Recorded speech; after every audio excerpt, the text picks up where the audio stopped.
Durante décadas se dio por sentada la historia del poblamiento de América, que todo comenzó con una única cultura y que llegaron por Beringia.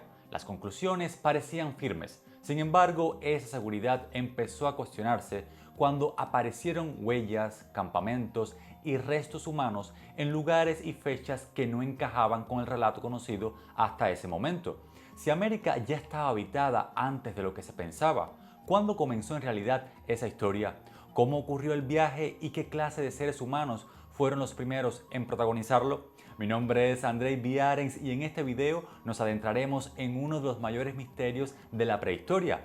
Precisaremos cuándo comenzó realmente el poblamiento de América, por dónde entraron aquellos primeros grupos y exploraremos los hallazgos que obligaron a revisar la versión clásica que durante tanto tiempo dominó la arqueología. Además, responderemos una pregunta que muchos se hacen y que sigue avivando el debate entre los espectadores. ¿Fueron solo Homo sapiens quienes poblaron el continente o también pudieron intervenir neandertales, denisovanos u otras especies humanas? Quédate hasta el final y tendrás explicación para todas esas interrogantes. ¿Listos para la aventura? Ya comenzamos. Al norte del planeta, entre Siberia y Alaska, existió durante la última glaciación una región que hoy parece casi mítica. Me refiero a Beringia, una vasta franja de tierra formada por el descenso del nivel del mar. Allí pastaban mamuts, bisontes y otros grandes herbívoros, y es precisamente en estas coordenadas donde se ubica el contexto de nuestra historia. Este paisaje duro, ventoso y pleno de recursos naturales es el escenario que por décadas dominó en las argumentaciones de investigadores y expertos el origen más aceptado sobre el poblamiento de América. Durante buena parte del siglo XX, muchos arqueólogos coincidían en una idea sólida: grupos humanos procedentes de Asia habrían cruzado por Beringia para tiempo después descender por un corredor libre de hielo abierto entre las grandes masas glaciares de Canadá. En esa versión, la cultura Clovis acaparó todo el protagonismo, pues sus puntas de proyectil, halladas en distintos lugares de Norteamérica, se convirtieron en la gran referencia acerca de una entrada relativamente tardía al continente, hace unos 13.000 años. Clovis entonces parecía ofrecer una cronología clara, una ruta comprensible y una prueba visible en el registro arqueológico. Beringia se asumió como una especie de umbral histórico, el puente entre dos mundos. Por ese filtro geográfico habrían accedido los primeros americanos, o sea, los Clovis, reconocidos como pioneros y fundadores. Sin embargo, la evidencia científica fue deshaciendo esa imagen cuando la arqueología encontró sitios anteriores o al menos contemporáneos con Clovis. A la vez, la genética y los estudios paleoambientales mostraron un panorama que daba cuenta de movimientos humanos desde Siberia hasta Beringia y luego hacia el continente americano. Si el modelo clásico para explicar el poblamiento de América se ha derrumbado, ¿quiénes eran realmente esos primeros viajeros? ¿Fueron los Homo sapiens los primeros habitantes del continente americano o a ellos se les adelantaron los neandertales, denisovanos u otras especies humanas? Muchos de ustedes me han dejado esa pregunta en los comentarios de otros videos. Pues bien, quédate hasta el final y te lo comento todo detalladamente. Y si estás disfrutando del documental, no olvides dejarme un me gusta, suscribirte y activar la campanita para que te llegue todo mi contenido. Y si quieres contribuir aún más con el canal, te invito a adquirir mi libro Andreíadas, una novela de fantasía épica basada en los grandes misterios del mundo antiguo que todavía hoy siguen sin estar resueltos. Te dejo el enlace en la descripción de este video. Enclaves arqueológicos localizados en el sur de Chile ayudan a entender por qué el viejo modelo empezó a tambalearse. El caso más importante es Monteverde, cerca del Puerto Montt en la actual región de los lagos. El sitio fue investigado desde finales de los años 70 por el equipo dirigido por el arqueólogo Tom Dillehay junto al geólogo chileno Mario Pino. Allí apareció algo excepcional para un yacimiento tan antiguo, pues además de encontrar solo herramientas de piedras, también hallaron restos orgánicos conservados en un ambiente húmedo como maderas, cuerdas, fragmentos de piel, plantas comestibles, plantas medicinales y algas marinas. La parte más aceptada del yacimiento es Monteverde II, fechada tradicionalmente en torno al 14.500 y el 14.800 años antes del presente. Esa cronología colocaba presencia humana organizada en el sur de Chile antes del horizonte Clovis, situado en Norteamérica alrededor de 300.000 años atrás, lo cual indica que si había personas viviendo tan al sur en esa fecha, el ingreso al continente tuvo que comenzar antes y desarrollarse con una rapidez notable. Monteverde 2 también llamó la atención por el tipo de vida que sugiere. Los restos apuntan a un grupo pequeño, quizás de unas 20 o 30 personas, instalado junto a un antiguo curso de agua. La conservación del sitio permitió identificar fogones, postes de madera, zonas de actividad y restos de alimentos procedentes de distintos ambientes. Incluso se encontraron algas marinas, pese a que el asentamiento estaba tierra adentro, lo que sugiere movilidad hacia la costa o algún tipo de intercambio. Aún así, conviene mantener el equilibrio. Monteverde ha sido uno de los sitios pre-Clovis más influyentes del continente, aunque su interpretación sigue generando debates puntuales. En 2026, un nuevo estudio volvió a cuestionar la antigüedad tradicional del yacimiento, y Dillehay, junto a otros investigadores, rechazaron esa lectura por considerar que no tomaba en cuenta adecuadamente el conjunto arqueológico excavado durante décadas. El valor de Monteverde, por tanto, está también en eso. Es un sitio que, además de aportar pruebas, también obligó a la arqueología americana a revisar sus métodos, sus fechas y sus certezas. Cuando la tradicional imagen de Beringia y el corredor libre de hielo empezó a revisarse con mayor rigor, el debate se enriqueció a partir de tomar en cuenta fechas, ecosistemas y ventanas reales de tránsito. La geología, pues, sumó nuevos matices a la discusión. En el año 2016, un estudio muy citado sobre bisontes antiguos sostuvo que el corredor interior de Canadá no fue biológicamente viable para los humanos y la fauna hasta alrededor de 12.600 años antes del presente, una fecha demasiado tardía para explicar varios asentamientos anteriores al sur de los hielos. Mientras, en 2022, otro trabajo reforzó esa conclusión al situar la apertura física del corredor entre unos 13.800 y 13.400 años antes del presente. Eso significa que la gran ruta interior, durante décadas tratada como la vía principal del poblamiento inicial, concuerda mal con los sitios previos a los Clovis. Si no pudo haber sido por el corredor geográfico que se presumía, ¿por dónde avanzaron los grupos humanos que ya aparecen en tan temprana fecha en el registro arqueológico? Es necesario poner el foco en la hipótesis costera del Pacífico, que si bien no es un racionamiento nuevo, adquirió realce cuando se combinó con datos paleoclimáticos, arqueología litoral y cronologías tempranas del continente. En el 2017, una investigación resumió el cambio al señalar que los humanos pre-Clovis llegaron a las Américas antes de 13.500 años y que una ruta costera resultaba probable. Varias razones refuerzan la validez de esta hipótesis.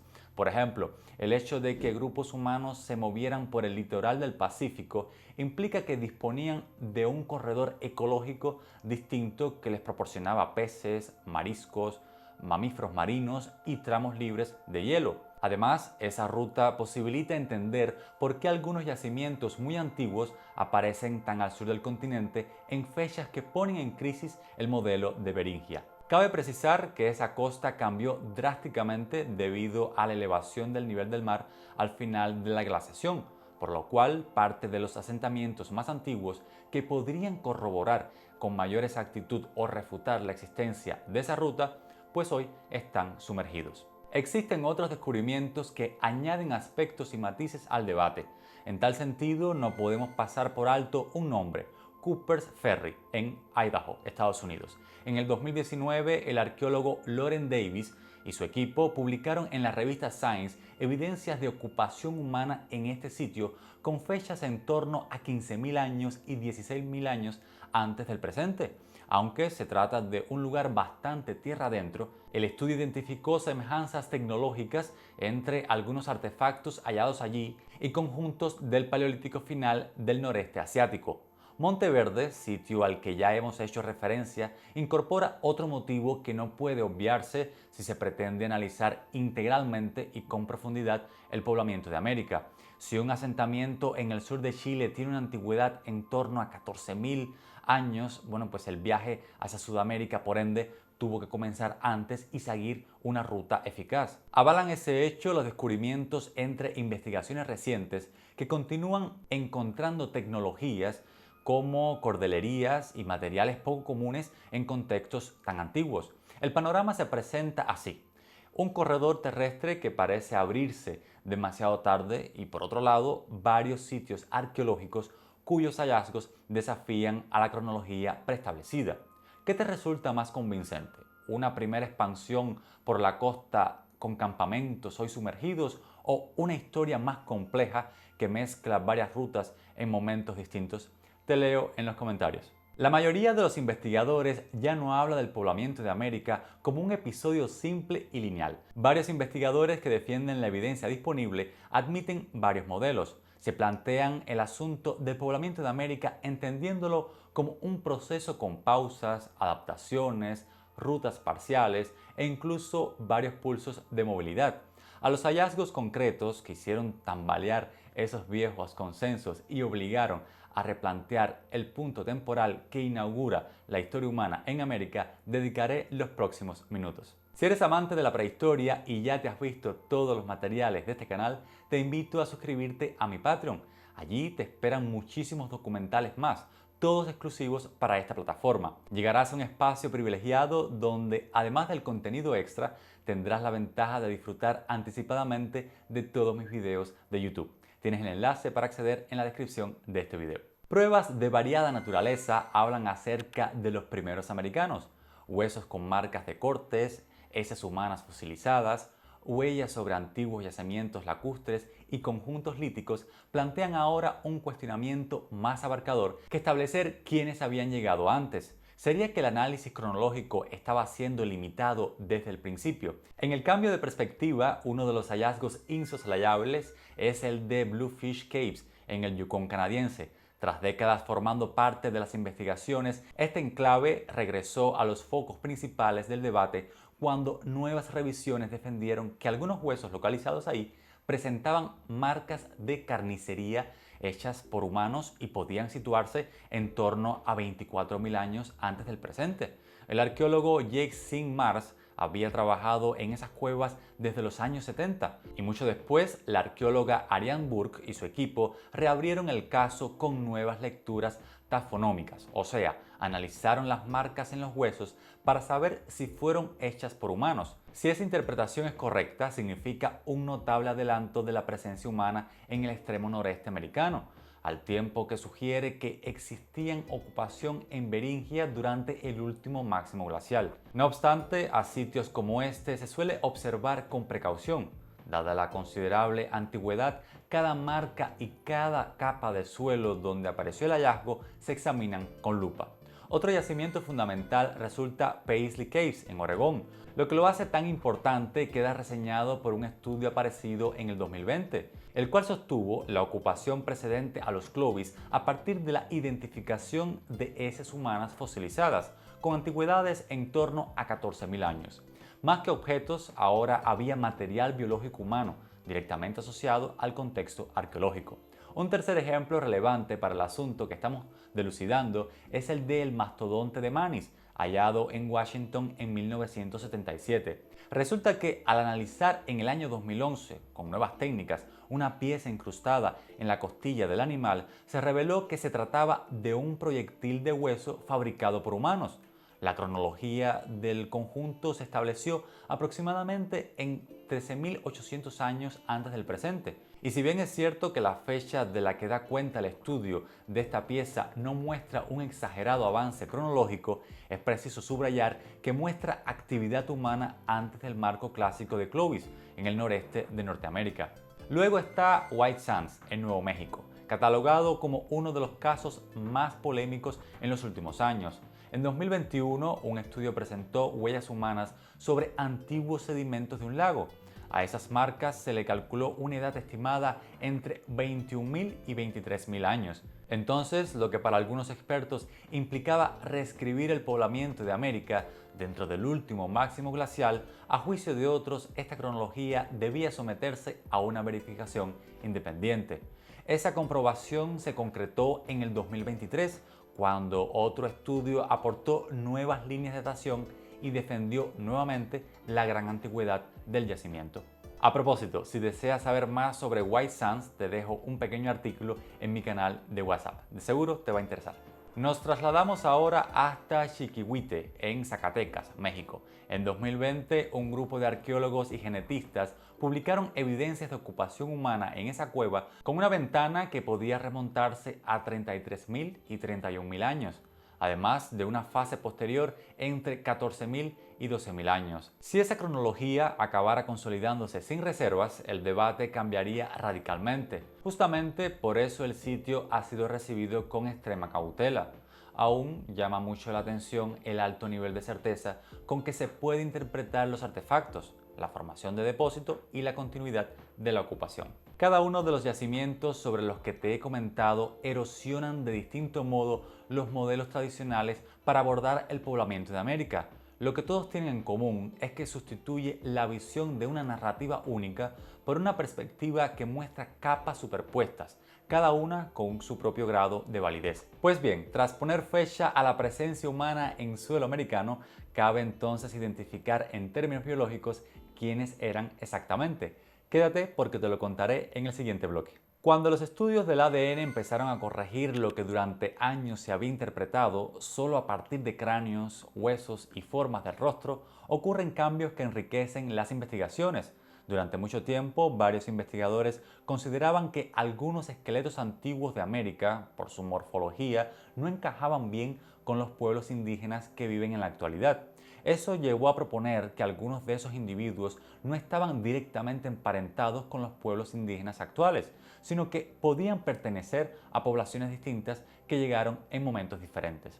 En 1996 apareció en el estado de Washington un espécimen conocido como el hombre de Kennewick.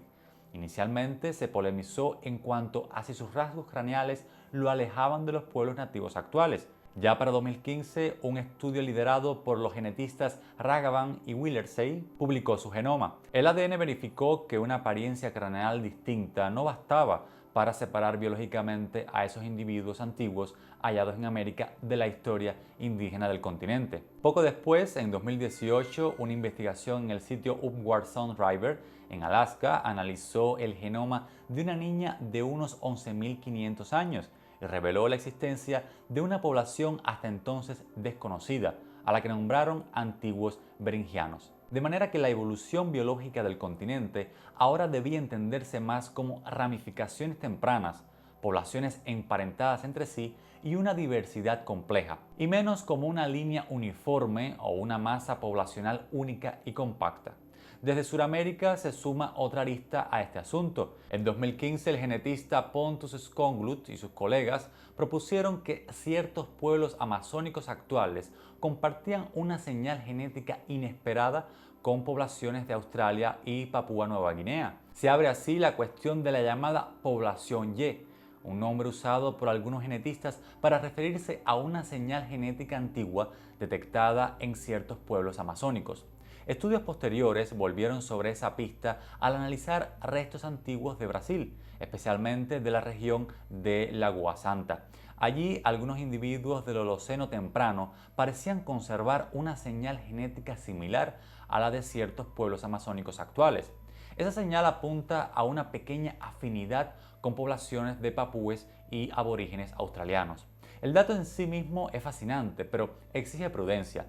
No demuestra una llegada directa desde Oceanía a Sudamérica. Más bien sugiere que la historia genética de los primeros americanos pudo incluir mezclas antiguas ocurridas antes de la entrada al continente. Ahora, la gran pregunta que muchos de ustedes me han hecho: ¿fueron los Homo sapiens quienes poblaron América o también neandertales, denisovanos u otros humanos? Con la evidencia aceptada actualmente, la respuesta principal da cuenta de que los antiguos genomas americanos estudiados hasta hoy coinciden con el del Homo sapiens, aunque resulta válido matizar que ellos ya portaban la herencia de mezclas procedentes ocurridas en Eurasia. Esta información debe leerse asumiendo que la huella neandertal, y en ciertos linajes asiáticos también denisovana, formaba parte del equipaje biológico de los grupos de Homo sapiens antes de su historia americana. Sin embargo, tal hecho no equivale a una colonización neandertal o denisovana del continente. Después de recorrer cada una de las distintas aristas de este misterio, queda la certeza de que América entró en la historia humana de la mano de grupos de Homo sapiens provenientes de Asia y como parte de un proceso de mayor antigüedad y con miradas más plurales de lo que se presumía durante décadas. El relato sobre una entrada lineal y simple fue sustituido, gracias a la evidencia científica, por otro con numerosos matices, multiplicidad de rutas de acceso, fechas y yacimientos que se adelantan al reloj, así como el testimonio genético que incrementó la precisión de los análisis. ¿Qué prueba te parece hoy más contundente? ¿Las huellas de White Sands, los restos biológicos como los de Paisley o los grandes asentamientos como Monteverde? ¿La ruta costera del Pacífico merece ya el lugar principal en la historia? ¿Fue la arqueología demasiado conservadora durante décadas o consideras que esa prudencia evitó contaminar los debates con errores irreparables? Me gustaría leer tu opinión en los comentarios. Ahora te invito a quedarte en mi canal y veas este otro video que de seguro te va a interesar. Hasta la próxima.